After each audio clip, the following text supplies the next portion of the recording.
Olá, amigos e amigas, muito obrigado por acessar o canal Ramilf Ensina. O que a parábola do bom samaritano ensina sobre o plano de salvação? O que a queda de Adão se assemelha com a parábola do bom samaritano? Por que o Senhor usou o samaritano como um benfeitor? Qual a diferença do morto e do meio morto? Veja isso e muito mais.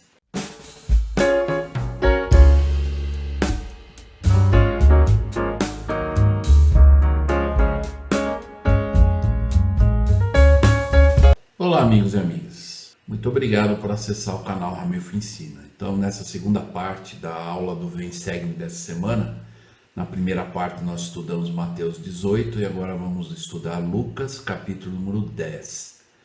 E lembrando só aqueles que não se inscreveram no canal, por favor, se inscrevam no canal, ative o sininho, compartilhe com as pessoas que você gostaria que assistisse. E se tiver perguntas e comentários, vocês podem também, abaixo do vídeo tem um campo de comentários, onde você pode então fazer seu comentário ou pergunta e eu respondo a todos, ok? Então, agora nessa segunda parte nós vamos então estudar o livro de Lucas 10. E como nós vimos na primeira parte, quando o Senhor contou a parábola do credor incompassivo, houve uma pergunta, do apóstolo Pedro que provocou esse ensino. E da mesma forma nós vamos ver que aconteceu aqui também. O Senhor ensina a parábola que é muito conhecida do bom samaritano e é usada em muitos discursos, aulas, Mas eu gostaria de hoje fazer um estudo em relação ao plano de salvação. O que nós podemos encontrar, identificar e extrair da parábola do bom samaritano em relação ao plano de salvação. Eu espero que eu possa ajudá-los. Então nós vamos ver aqui, essa parábola é uma das parábolas mais usadas e conhecidas, Então vamos ver aqui o início, ou o que provocou esse ensino de Cristo. Então a partir do versículo 23 de Lucas, capítulo número 10, nós aprendemos o seguinte: e voltando-se para os seus discípulos, disse-lhes em particular: bem-aventurados os olhos que veem o que vós vedes, porque vos digo que muitos profetas e reis desejaram ver o que vós vedes e não ouviram, e ouvir o que ouvis e não ouviram. E eis que se levantou um certo doutor da lei. Bom, vamos lembrar que na aula anterior que nós estudamos a tentação de Cristo, E nós aprendemos lá que quem na verdade tenta é servo de Satanás, E que Deus nos prova, ele nunca nos tenta, Então aqui esse doutor da lei, que ele conhecia muito bem a lei e as escrituras, então ele fez uma pergunta, só que com a intenção de, na verdade, tentar Cristo ou colocar ele numa situação difícil e delicada. E aí então esse doutor da lei dizendo: mestre, que farei para herdar a vida eterna? Então ele perguntou para o Senhor: olha, o que eu tenho que fazer? Então o Senhor respondeu: o que está escrito na lei? Porque ele era um doutor da lei, Então é interessante as perguntas, impactantes, e muitas das perguntas que nós já vimos e aprendemos com elas, E Cristo, então, esse doutor, ele perguntou algo que, de certa forma, ele sabia a resposta, Mas ele queria, de certa forma, colocar Jesus Cristo numa situação, ou achava que ia conseguir isso, Então aí o Senhor voltou com outra pergunta: olha, o que está escrito na lei? Como lês? Então o Senhor perguntou para ele: o que está escrito na lei? Como você lê? Então vamos lembrar que às vezes quando nós estudamos as escrituras, talvez o Senhor esteja fazendo essa pergunta para nós. Olha, se nós às vezes fazemos uma pergunta e o Senhor às vezes poderia responder: o que está escrito nas escrituras? O que está registrado na escritura? Só que aí vem o complemento da pergunta dizendo: como é que você lê? Então, como que você estuda as escrituras? porque talvez alguns, nós sabemos e vimos às vezes muitos fazerem interpretações equivocadas, e eles estão lendo as mesmas escrituras, né? Então por isso que Cristo perguntou: olha, o que está escrito na lei e como você lê? Então o Senhor queria, né, de certa forma, entender até onde ele sabia, para ver o que o Senhor conseguiria acrescentar para ajudar ele a ter uma visão correta, né? E aí então o doutor da lei, respondendo, disse: bom, o que está escrito na lei é: amarás ao Senhor teu Deus de todo o teu coração e de toda a tua alma e de todas as tuas forças e de todo o teu entendimento, e ao teu próximo como a ti mesmo. Então ele disse exatamente o que está na lei. E aí Cristo então respondeu para ele: respondeste bem, faze isso e viverás. Então lembrar que a pergunta desse doutor da lei foi o que ele tinha que fazer para herdar a vida eterna.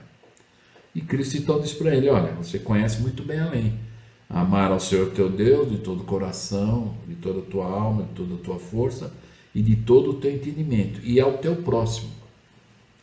E o Senhor então falou: olha, é isso aí, né? Então ele falou: aplica isso, faz isso e você vai herdar a vida eterna.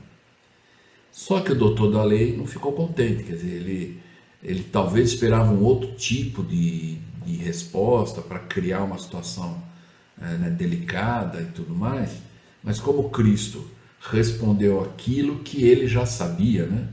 Aí no 29 diz: então o doutor da lei, porém querendo justificar-se a si mesmo, disse a Jesus: e quem é o meu próximo? Então você vê como aqueles homens naquela época, né, contra Cristo, né,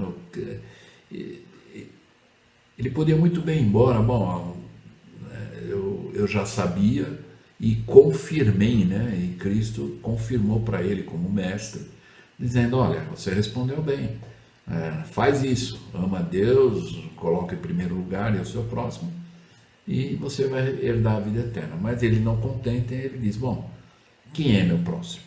Então essa pergunta, quem é meu próximo, então na verdade provocou a resposta de Cristo, onde ele começa a contar a parábola que nós conhecemos como a parábola do bom samaritano. Claro que essa parábola do bom samaritano, com a resposta que Cristo estava dando para o doutor da lei, ele estava fazendo a comparação, e vamos lembrar lá que ele está falando que passou lá, por exemplo, na verdade, um homem que era um homem importante, na verdade, sacerdote naquela época, um levita, que era um oficiante do templo, e na verdade, samaritano. Por que o Senhor usou esse samaritano como exemplo? Porque, vamos lembrar, nós já vimos isso, que na verdade samaritanos eram um povo odiado pelos judeus, né? Tanto que eles não passavam pela cidade de Samaria, eles davam uma volta maior só para não ter que passar lá. E olha que essa parábola, o Senhor está usando, na verdade, o samaritano como benfeitor. Aquele sacerdote, aquele levita, que teriam, de certa forma, muito mais obrigação por conhecer a lei e pela responsabilidade de ser o exemplo naquilo que ele ensinava, eles não ajudaram aquele homem, né, ferido. E aquele, na verdade, samaritano, que era odiado pelos judeus, que eles até diziam que eles tinham que morrer e etc., é que o Senhor colocou como a pessoa que fez ou que agiu e não só ensinou. Como nós temos que ensinar pelo preceito e pelo exemplo, não só pelo preceito, né? Às vezes só ensinar e não buscar aplicar ou fazer aquilo.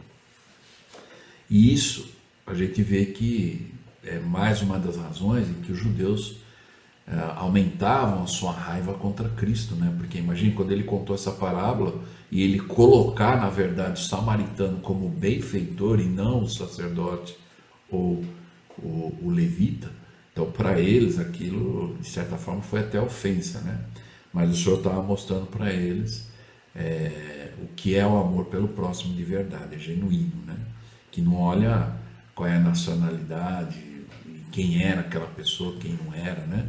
aquele sacerdote, aquele levita olharam, né, pro cidadão lá que foi ferido, atacado pelos ladrões lá, mas como ele, muito provavelmente ele era pobre, né, não tinha nome, não tinha status, nada, eles passaram de largo, né? E aquele bom samaritano, ele não, ele parou e ajudou. Mas o que eu gostaria de extrair juntamente com essa parábola, vamos lembrar que na verdade as parábolas, elas existem verdades eternas embutidas. Agora, eu queria deixar claro que, mais uma vez, não é a única forma de entender essa parábola. Eu vou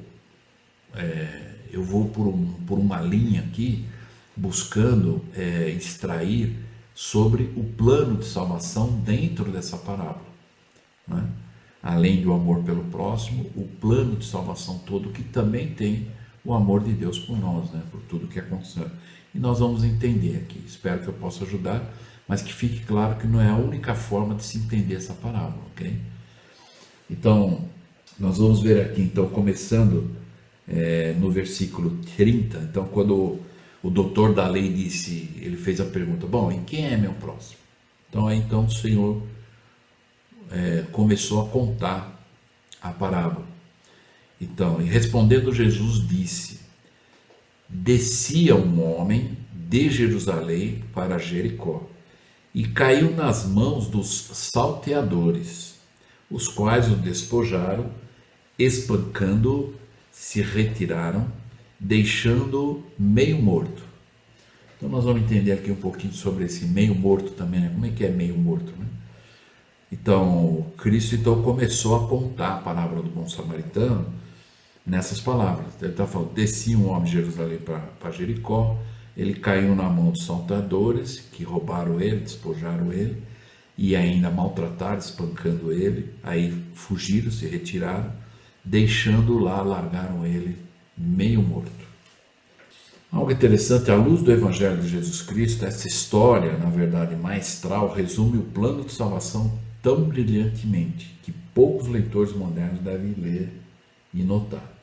Então eu gostaria de explorar isso para nós podermos... Então esse versículo 30 e alguns outros versículos adiante, mas principalmente esse, se nós pudermos pensar um pouco sobre no plano de salvação. Então vamos lembrar lá do plano de salvação. Então nós vemos na pré-existência, passamos pelo véu, nascemos, ganhamos um corpo, um dia vamos morrer, o corpo fica na terra e vamos para o mundo espiritual. O mundo espiritual tem a divisão da prisão e do paraíso. Aí vamos ressuscitar, aí virá o julgamento final, onde vamos então receber a glória ao qual somos merecedores de acordo com a nossa obediência e ação e tudo mais. Então esse é um resumo rápido, né? Claro. Agora, com essa visão do plano de salvação, e na verdade estou contando essa parábola, começando nesse versículo 30, vamos imaginar o Senhor, na verdade, falando a parábola com essa visão, esse quadro do plano de salvação, ok? Então vamos ver aqui. E respondendo Jesus, disse, descia. Então vamos lembrar, nós estávamos na pré-existência e nós descemos para a terra. Não é? Faz parte do plano. Então, do jardim do Éden para esse mundo, né? Então, embora a gente vai falar aqui de Adão, que foi o primeiro homem, e Eva, né? A primeira mulher. Então, descia um homem. Então, nós podemos, dentro do plano de salvação, descia para o jardim do Éden, para esse mundo o homem, que é Adão. E todos nós, porque todos nós morremos em Adão, como nós aprendemos. Somos descendentes de Adão e Eva, né? Então, ele diz, descia um homem. Então, dentro do plano de salvação, seria Adão descendo para a terra, ganhar um corpo, para nós podermos nascer também. E aí diz, de Jerusalém para Jericó. Por que o Senhor falou de Jerusalém para Jericó? Jerusalém representaria, por exemplo, o paraíso. E Jericó, como nós sabemos, a mais de 250 metros abaixo do nível do mar. Jericó é a cidade mais baixa do mundo. Então ele desceu de Jerusalém, do paraíso, para Jericó, né? E aí diz, e caiu. O que isso nos lembra no plano de salvação? Até tem um escritor do seminário que fala, e Adão caiu para que os homens existissem. Os homens existem para que tenham alegria. Então era necessário essa queda, que nós conhecemos como a queda de Adão.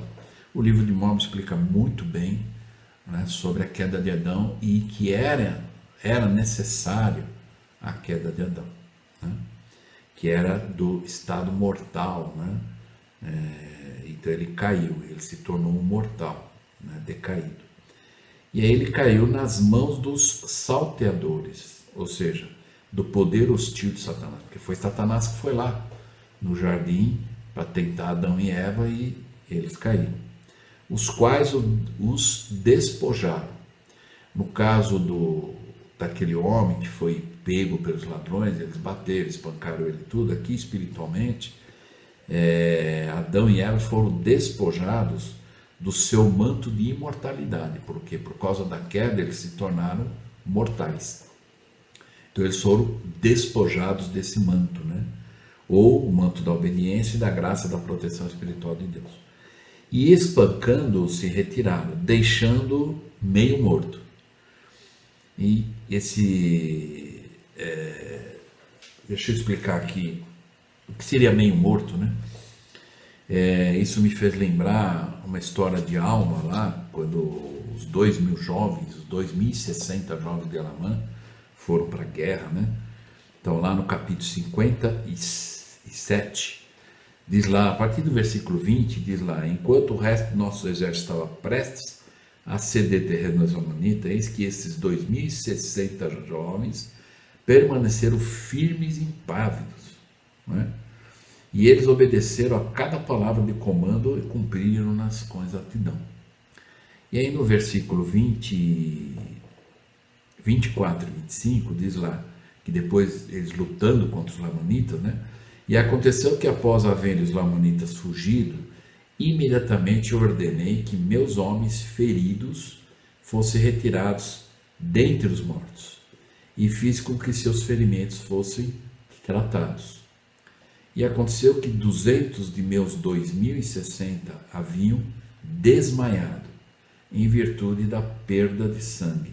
Não obstante, de acordo com a bondade de Deus e para a nossa grande surpresa, e também para a alegria de todo o exército, nenhum deles perecera. Sim, e não houve entre eles um só que não tivesse recebido muitos ferimentos. Então, o que eu quero explicar aqui do meio morto. Vamos lembrar aqui que Elamã, ele falou lá que eles expulsaram os lamanitas, e então ele ordenou imediatamente, olha, vai lá e tira os feridos no meio dos mortos, porque eram muitas pessoas mortas, e os que estavam feridos estavam caindo juntos. Então, como que nós podemos identificar alguém que está morto ou alguém que está desmaiado, conforme diz aqui no 25, diz que haviam desmaiado, né, por causa dos ferimentos. Você só olhando aquelas pessoas caídas, uns mortos e outros desmaiados, só pela visão de longe você não consegue saber, bom, ele está morto ou está vivo, ou está meio morto, né, ou desmaiado. Então só indo lá e tocando na pessoa para saber se ela está viva ou não. Não é assim? Se alguém sofre um acidente, a primeira coisa que as pessoas vão ver é batimento cardíaco, ver se a pessoa está viva ou não. Mas se ninguém chegar perto, às vezes a pessoa está lá só desmaiada, ou meio morto, né, como diz. Então, agora, para o lado espiritual, eu gostaria de levar isso para o lado espiritual. Então vamos lembrar aqui que ele falou aqui que e fiz com que seus ferimentos fossem tratados. Então, da mesma forma, esse homem caiu na mão dos salteadores e o bom samaritano foi lá e cuidou dos ferimentos dele. Agora, vamos olhar pelo lado espiritual, né? Que ferimentos seriam esses? A primeira morte espiritual que Adão teve, que ele era imortal, se tornou mortal. Então, Adão e Eva foram expulsos do jardim do Éden. Mas ainda dava para evitar a segunda morte, porque a segunda morte aí é afastamento definitivo da presença de Deus. Mas eles tinham que se arrepender e serem perdoados por Deus, como nós sabemos que aconteceu. E da mesma forma conosco. Então, às vezes algumas pessoas estão meio mortas espiritualmente falando, mas ainda dá para resgatá-las, ainda dá para limpar suas feridas, curar. Então esse é o princípio, a doutrina que hoje nós chamamos de ministração, né? Então às vezes olhando de longe nós não sabemos se a pessoa está morta espiritualmente ou apenas está meio morta espiritualmente, ou desmaiada no meio de outros que já estão mortos, né? Então, só indo lá, só ministrando pessoalmente que nós vamos descobrir. E exatamente esse é o princípio, né, que o Senhor ensina aqui através do bom samaritano. Aqueles outros homens, nós vamos ver agora, versículo 31, nós vamos ver aqui. E por acaso, ou seja, não houve vontade própria em ajudar, né? Então, e por acaso descia pelo mesmo caminho um certo sacerdote.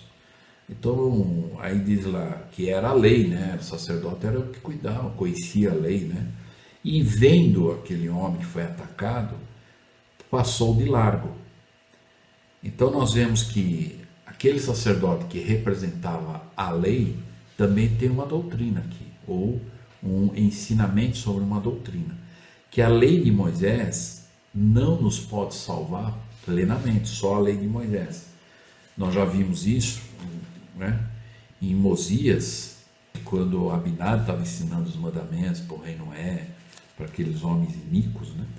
Então nós vamos ver aqui o que diz, 27, ou melhor, Mosias 3, 15 e 17. 3, 15 e 17. E diz lá: E mostrou a eles muitos sinais e maravilhas e símbolos, figuras concernentes à sua vinda. E também os santos profetas lhes falaram sobre sua vinda. E apesar disso endureceram o coração e não compreenderam que a lei de Moisés de nada serviria se não fosse pela expiação do seu sangue. Então, Mosias 3, tá bom?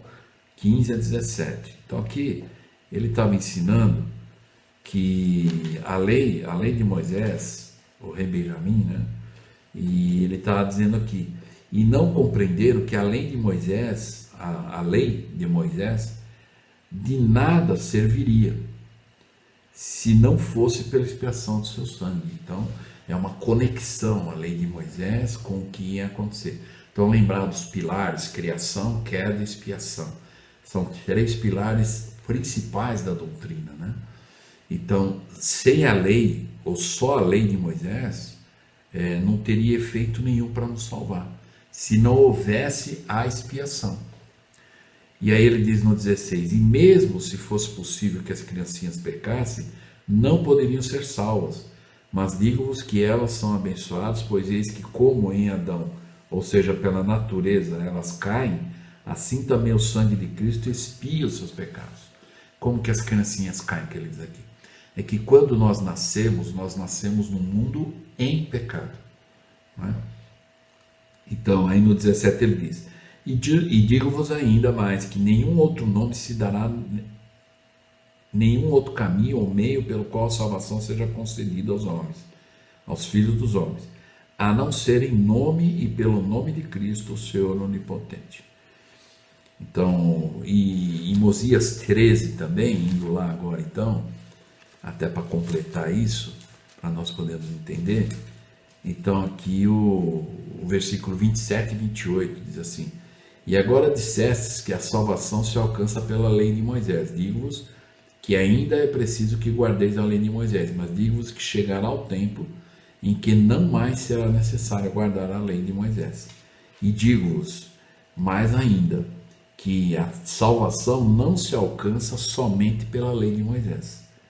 E se não fosse pela expiação que o próprio Deus fará pelos pecados e iniquidades do seu povo, eles inevitavelmente pereceriam, apesar da lei de Moisés. Então, mais uma vez, né, confirma isso para nós. E aí no versículo 32, e de igual modo também um levita, que era os profetas do Velho Testamento, que Jesus Cristo cumpriria suas palavras, né? Então o levita era como se fosse um oficiante do templo. Chegando-se ao lugar e vendo, passou de largo também. Então, oficiante do templo, sem poder para salvar também. Então, aquele levita que era oficiante do templo, ele também não tinha poder para salvar ninguém. Ele podia ajudar aquele homem, fazendo o que o samaritano fez. Mas na questão de salvação, mesmo ele sendo um homem com autoridade, ele não tinha o poder de salvar. Por isso que tudo é uma conexão, né, com o plano de salvação e com a vontade de Deus.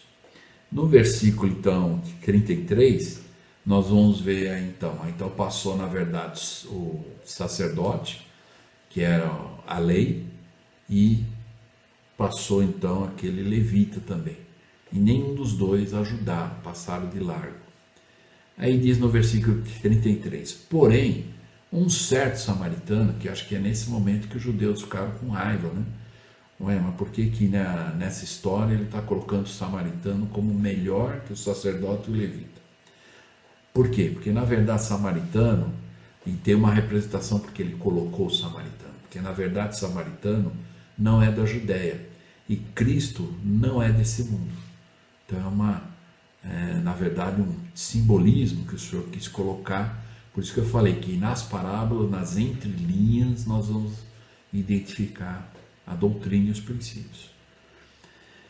E ele diz que esse homem, né, samaritano, que ia de viagem, né, e na verdade o Salvador veio voluntariamente trazer redenção ao mundo, né, chegou ao pé dele e vendo-o, moveu-se de íntima compaixão. Então lembra que nós vimos na primeira parte da aula, o rei, quando aquele homem ele foi cobrar o que ele devia, os 10.000 talentos, e o homem disse, olha, tenha paciência comigo, eu vou te pagar tudo. E diz lá que o rei se moveu de íntima compaixão e perdoou a dívida, né? Mais uma vez nós estamos vendo aqui. Na verdade, o samaritano, ele se moveu de íntima compaixão. Mesmo ele não conhecendo aquela pessoa, a situação dela, quem era, se era uma pessoa importante ou não, mas ele se moveu de íntima compaixão. Então o que seria isso? Ele se colocou no lugar daquele homem e falou, se fosse eu sei quem eu não sou mau, eu procuro fazer o melhor e eu gostaria de ter ajuda numa situação dessa. Então ele se colocou no lugar e fez. Então são emoções divinas de misericórdia de Deus. Essa íntima compaixão são emoções que as pessoas têm e são emoções divinas de misericórdia de Deus. Eu acredito que muitos de nós já tivemos experiências assim e usarmos dessa íntima compaixão, né? Então nós podemos saber que isso são na verdade sentimentos divinos por causa da misericórdia, da grande misericórdia que Deus teve por nós. E nós, usando da íntima compaixão, embora num grau muito menor do que o de Deus por nós, mas nós também estamos usando esse atributo divino, né, da misericórdia. No versículo 34, então, e aproximando-se, então, o samaritano foi lá, aproximou-se, atou-lhe, né, com faixas as feridas. Então, com faixas, ensinamentos de Jesus Cristo que nos prendem à retidão, como os convênios. Então, lembra lá que o Senhor falou que o caminho é estreito e apertado. É como se fossem as faixas, né, nos manter no caminho reto, não ter desvio, né? Então ele atou com faixas as feridas, né? E espiritualmente falando, as feridas é a desobediência, né? Deitando-lhes azeite, que o azeite a gente sabe que é muito usado como remédio, né? Para poder curar as feridas e tudo, que é na verdade a santa unção das ordenanças do sacerdócio. E o vinho, né, também era usado nas feridas para limpá-la. E quando você joga o vinho numa ferida, por causa que tem álcool, né, ele dói. Então a palavra de Deus, ela dói, mas o sangue expiatório de Cristo, ele purifica. E pondo sobre a sua cavalgadura, quer dizer, então ele carregou aquele homem, que ele não tinha condições de andar, representando o corpo de Cristo que tomou os pecados do mundo. de uma certa forma, lembra que tem a escritura, né? Tomai do meu jugo, né? Cristo colocou todos os seus pecados sobre seus ombros, né? Ou sobre sua cavalgadura, né? Levou-o para uma estalagem. Então, a estalagem hoje, né, no sentido de uma visão, é a igreja, a casa pública aberta a todos para se prepararem para a eternidade. Então, ele levou o homem na estalagem, como Cristo nos leva e nos convida a estar com ele na igreja, e cuidou dele, né, que é a ministração e dedicar nosso tempo. Então, dentro dessa parábola, vocês percebem quantos detalhes, né, nós podemos identificar. E, lógico, fazendo um estudo profundo, né, e buscando entendimento. Por isso que eu coloquei aqui a foto de um exemplo rápido do plano de salvação, para nós podermos ver que isso tudo se encaixa aqui, né, dentro do plano. E muito provavelmente, embora não é a única forma de entender a parábola, mas eu acredito que é um dos ensinamentos que Cristo, porque as parábolas do Senhor é doutrina pura, né? E embora nós temos que entrar nela e identificar nas entrelinhas esses detalhes, né? Ele só estava ensinando. Agora, imagine aqueles judeus que eles nunca iam pensar ou imaginar um plano de salvação dentro daquela história, né? E o Senhor dizendo, olha, quem é que salva? Mas nós conseguimos porque nós estudamos as Escrituras, né? No versículo 35, então, e partindo no outro dia, ou seja, ele deixou o homem na estalagem, na igreja, para ser ministrado, cuidado, e aí ele partiu. E Cristo foi assim, ele veio, ficou 3 anos e partiu. Então, há esperança. Cristo ministrou seus discípulos e agora deixou sua igreja. E tirou 2 denários e deu-os ao hospedeiro. Ele deu ao hospedeiro 2 denários e disse, né, que o hospedeiro era o cabeça da igreja, que ia cuidar daquele homem que estava na sua estalagem, na terra e seus liderados. E disse-lhe, cuida dele. E é o que o Senhor está dizendo para nós. Qual é a nossa responsabilidade? Ministração. E a melhor definição, até o Elder Beder uma vez ensinou isso, né? Que uma das melhores, né, definições de ministração é cuidar. É você cuidar de verdade, né? Então, cuida dele. E tudo que gastares a mais, eu te pagarei quando voltar. Você fala, quando eu voltar aqui, se tiver mais alguma despesa, eu pago. Né? E, usando no simbolismo, o preço já está pago. Cristo já pagou o preço. E a segunda vinda do Senhor é o que nós estamos esperando agora. Agora, vamos lembrar, às vezes tem algumas pessoas que, de certa forma, às vezes ensinam ou pensam na doutrina em que eu vou fazer a minha parte e o que eu não conseguir, Deus completa. Não, não é assim. A lei da compensação não faz parte do plano de salvação. O Senhor, ele já pagou o preço, ele não precisa completar nada. O preço já está pago. Se fosse incompleto, então, a expiação não iria estar plena, mas ela está plena. Ele já pagou o preço universalmente. Se nós olharmos, por exemplo, o único capítulo no livro de Mórmon que fala dessa forma, inclusive no cabeçalho de Alma 39, lá diz que a expiação ela é retroativa. Ou seja, Cristo, na época que ele expiou os pecados do mundo no jardim de Getsemane, esse ato foi universal. Ou seja, ele foi retroativo também até para o povo do Velho Testamento, desde Adão até ele. Na época dele, os que viriam depois, na nossa época, os que virão depois.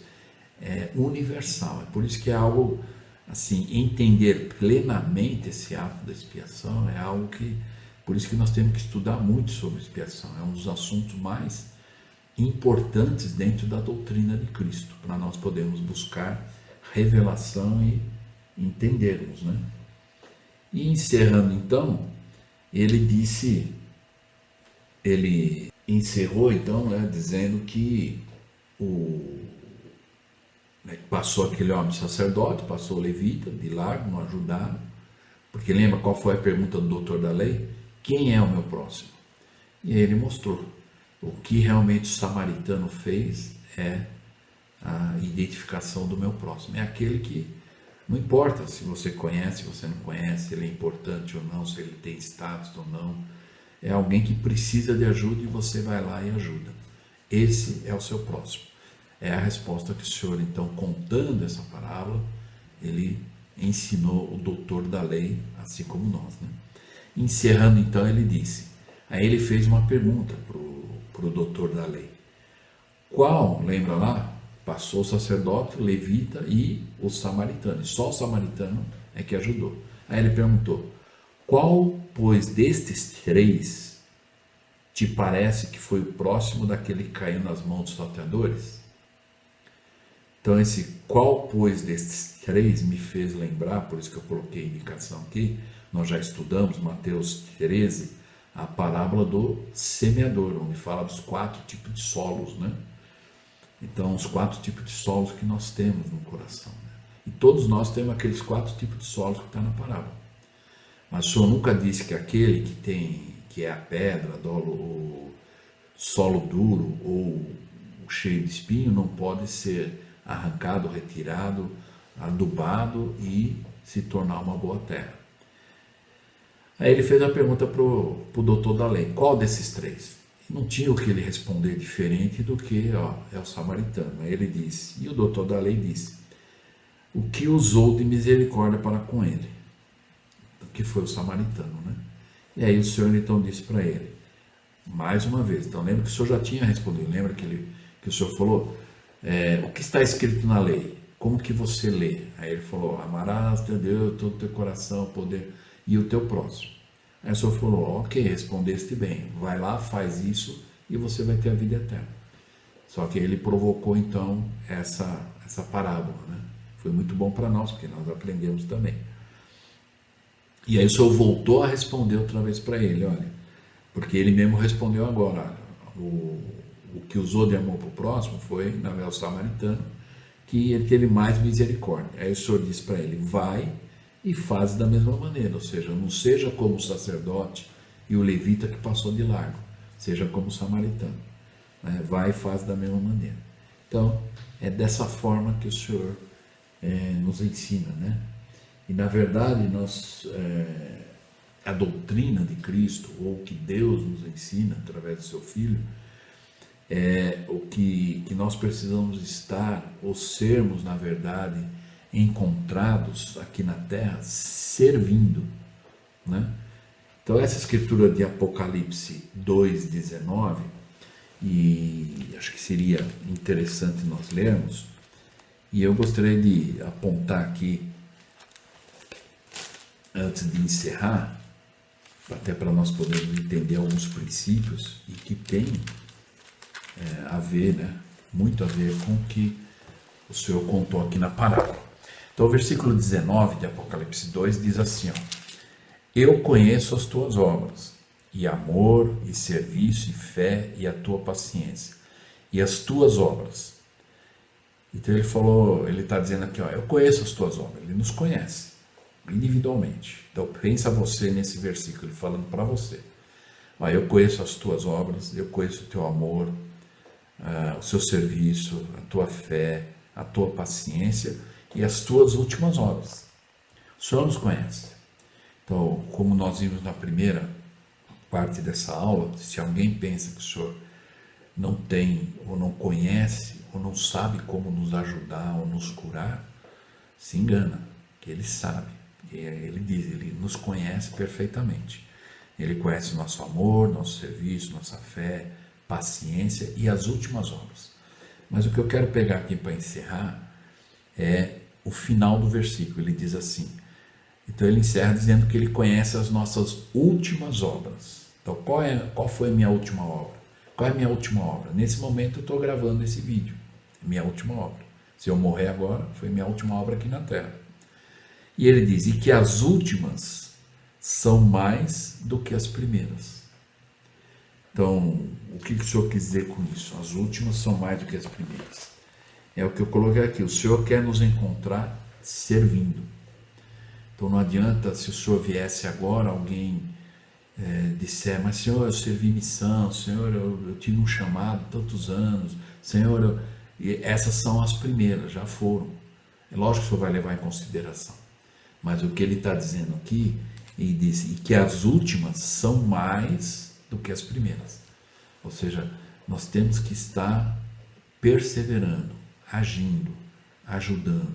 Então, essa parábola do bom samaritano, independente de quem seja que precisa da ajuda, se nós pudermos ajudar, nós temos que ajudar. Faz parte desse princípio do amor ao próximo, né? Conforme o doutor da lei perguntou. E o Senhor, então, o que é que está escrito? Então, se nós formos olhar, o que é que está escrito nos 10 mandamentos?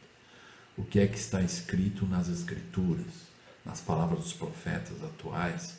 O que é que está escrito e como nós lemos, como que nós entendemos e como nós aplicamos também entra aqui. Então, que as nossas últimas obras possam ser mais do que as que já passaram, embora o Senhor vai considerá-las também, mas não adianta alguém dizer, eu fui membro da igreja por 50 anos e depois abandonou, porque quando o Senhor vier, as últimas são mais do que as primeiras. Então, que possamos ser encontrados servindo, ajudando, como esse bom samaritano. Não se importou quem era, se era conhecido ou não, ele se moveu de íntima compaixão e ajudou, fez o melhor que ele podia. Então, que nós possamos realmente, através dessa lição, né, entender esse princípio e que possamos procurar aplicá-lo da melhor forma possível, ok? Espero que eu possa ter ajudado com essa visão em relação ao plano de salvação, mas também ao que o Senhor, né, de uma certa forma, quis ensinar aquele doutor da lei. E o doutor da lei já sabia, ele só queria criar polêmica, né, infelizmente. Mas, de certa forma, muitos foram beneficiados e aprenderam essa doutrina. Então, até a próxima aula e muito obrigado.